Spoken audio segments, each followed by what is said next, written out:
What if I told you Luffy was a Lunarian? And what if I told you Oda had been hinting at this for years? Over a decade worth of foreshadowing and hints spread throughout the story. It might sound crazy, but stick with me, we are in for a ride of a theory.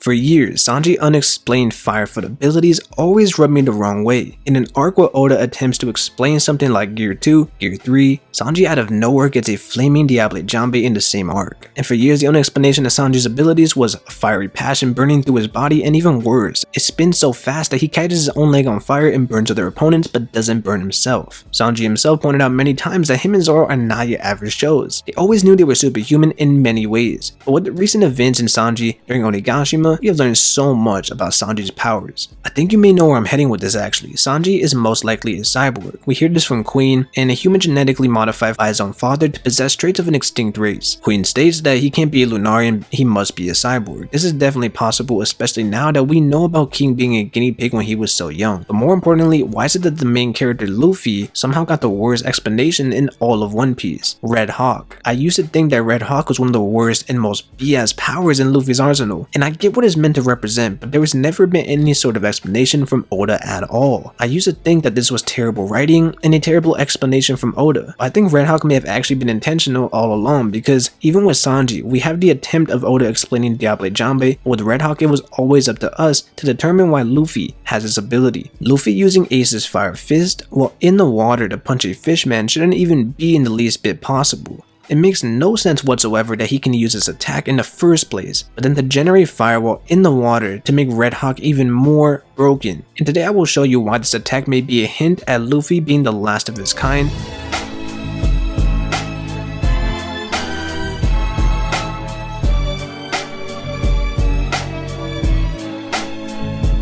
Three brothers who are fated to change the world. Ace, who began the new generation and was known as Fire Fist Ace. Sabo, the face of the revolutionaries, has followed and inherited Dragon's will, who is also Luffy's father, and then finally Luffy, the son of Dragon, but Luffy has always been compared to Roger, Ace's dad. But first, let's start off with the facts when it comes to Luffy and his connection to fire. Luffy has Red Hawk, as he shows us multiple times in the post-time skip. Gear 4 has a clear pattern which seems to be resembling a fire tattoo. With Gear 2 and Red Hawk, Luffy also can create what seems to be an explosion. But what do we find out about King? He can create these fiery explosions as well. Next, we have the most crucial piece of evidence in the entire video, the fight on top of the rooftop in Onigashima. During Kaido and Luffy's clash, Luffy uses a new attack called Red Rock, the upgrade to Red Hawk but with Gear 3. And one interesting little detail I would love to point out is that he uses Red Rock for the first time against someone who was once a member of the Rocks. But now to Kaido and Luffy on a rooftop, he uses Red Rock and lands a massive blow. But the more important detail here is that Big Mom uses her lightning homies to attack Luffy and shoot lightning at him, but he's unaffected because he's rubber. And Kaido uses his fire blast to attack Luffy and he's also completely unaffected. Big Mom asks Luffy why her attacks didn't do any damage on Luffy. He responds with his typical, "I'm a rubber man." But then Kaido asks, "What about my fire attacks? Why don't those work?" And once again we never get an answer. Luffy replies to Big Mom, but he doesn't say anything to Kaido. Does Luffy not know the answer to this, or is it Oda not wanting to tell us yet? Luffy being immune to electricity does make sense and it's been explained, but fire should theoretically be able to burn rubber. And I am not here to defend One Piece logic as far as the science, but you would think that if one benefit from being a rubber man was that not only electricity does not affect you, but also fire doesn't, you would think Oda would have told us this so far before. So what we have now is a rubber man who can conjure fire and is also immune to fire. And before you guys start saying, "Oh, Luffy's haki must have protected him from the blast," well, I only wish that was true, because that might be one aspect to it, but I'm sorry to break this to you. How do you explain this?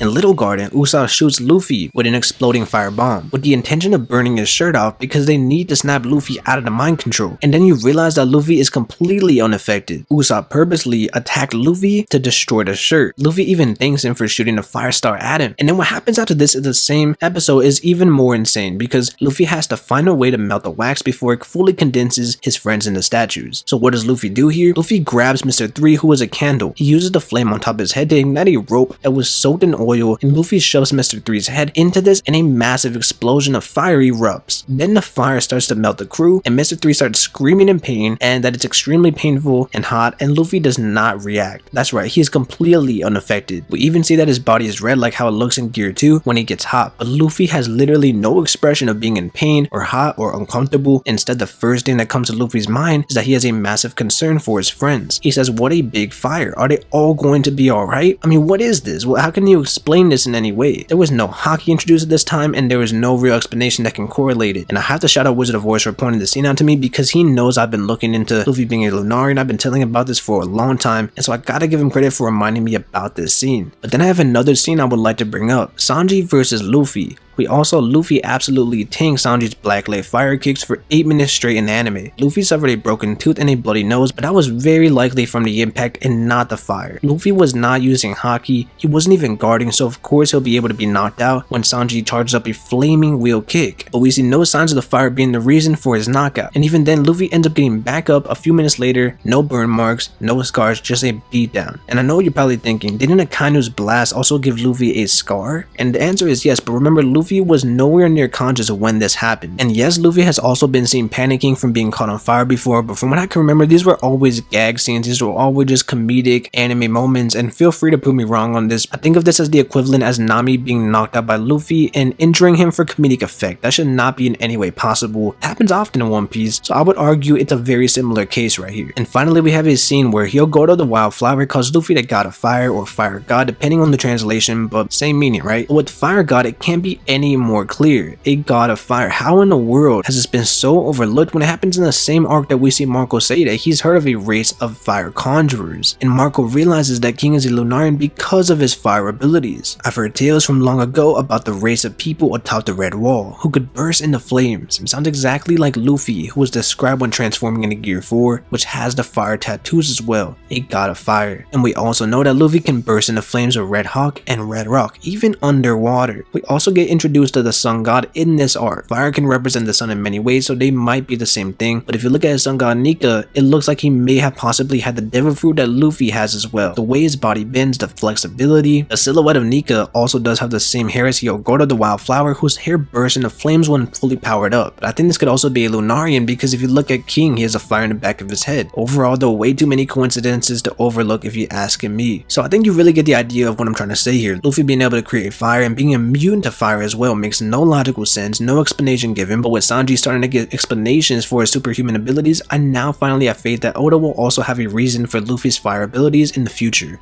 Think about where these Lunarians were said to live ages ago, on top of the Red Line. So is it a coincidence that Luffy's power up before all of this Lunarian talk is called Red Rock, like the Red Line? Now I know that might be a massive stretch, but let me know what you think. Moving on, how is it that Luffy is a Lunarian? With the review of Arbor or King, we do have many hints, and first of all, myself and many others immediately noticed the comparison between Dragon and King, a tattoo on the left eye, and many people have also pointed out a similarity between a White Bird's eye tattoo as well. And for so long there have been so many theories about Luffy being a Shandian or a Skypian or even Lunarian, but now we are getting a comparison between the two, Luffy's dad and King. Some have even brought up that Dragon has had a darker complexion in the anime and it could possibly have a connection to the Lunarians. Also, the name Dragon is the most interesting because in One Piece, dragons are the closest being to the gods. For example, we have the dragon in Punk Hazard that the Celestial Dragons loved so much. The name Celestial Dragon in itself is comparing these people as the gods of the world, Kaido, who is a dragon and also known as the deity of Wano. We have King, a real user and also a firebender with wings. And we also know that Lunarians were a race of gods that existed before Mary Joy, so that fits in with this. And in the first page of One Piece volume 13, Oda directly tells us the living being closest to the gods. That is the dragon, a common belief in many Eastern cultures. I would also like to add that he goes on to say, I wonder if you can eat dragons, and this actually reminded me of a video I watched a few days ago by Flying Panda where they bring up the idea that Celestial Dragons performed a ritual that involved cannibalizing the Lunarians. I mean, that is one of the darkest One Piece theories I have ever heard, but I also want to be reminded of when Zoro ate the dragon that he sliced up in Punk Hazard. Anyways, with all these examples, are we really going to assume that Monkey D. Dragon does not have some kind of reference or connection to gods in One Piece? His name being dragon could be a possible hint from Oda at being from the race of gods. And I would also like to bring up the God Valley incident because in a previous video I explained why I truly believe that Lunarians are from God Valley. This got me thinking about one man that we know despises the celestial dragons, Monkey D. Garp. Is it possible that his hatred began here? If Dragon is partially a Lunarian, Dragon's mother who may have been a Lunarian could have been involved with this incident, and that could be why he is named Dragon in the first place. Dragon, who would have been around 17 years old during the God Valley incident, what if he was also at the incident with Garp? If you look at Roger's death, Dragon was the last character shown before Ace's mom, so a connection with him there at God Valley could also be a possibility, who knows? I've also seen theories that Dragon is not directly linked to Garp, he is not his actual son, maybe more like a son-in-law, but I will have to look into that more. But for now, Dragon and Garp both have the eMDee, so I think it is likely that he is his direct son. And the names Dragon and God Valley would just be too perfect for Oda not to include them here. And also keep in mind that Kaido got his devil fruit that day, and that was most likely when he became a god or a dragon. So what we could possibly have here is Kaido becoming a dragon or a god, celestial dragons who are false gods of the world, and then Whitebeard who speaks to the land of gods, which could also be God Valley. And there's a big reason why I believe Lunarians existed here. Garp was a major player there, so what about Dragon who has the same name as a god? And I have this idea that Onigashima could possibly be God Valley or a piece, a chunk of the God Valley land, similar to how Jaya is part of Skypiea. So if you want me to make an entire video on that, let me know. But overall, the idea of God Valley incident and all these reference to god characters would be fitting, especially if you add Dragon in the mix. There's also the idea that the Sun God and Fire God are the same. We've seen here Gordo claim that Luffy is the god of fire, which specifically goes into Gear 4. At the end of the day, I just really want answers to these questions, and even more importantly, why and how does Luffy's Red Hawk and Red Rock work? With all that being said, do you think Luffy has some Lunarian blood inside of him? Is Dragon connected to Lunarians in some way? Let me know in the comments. There's a very good likelihood that the Lunarians were wiped out by the world government. If you want any more information and speculation on the Lunarians, check out my Lunarians are from God Valley video. Don't forget to hit the like button. Don't forget to subscribe, and have a great day.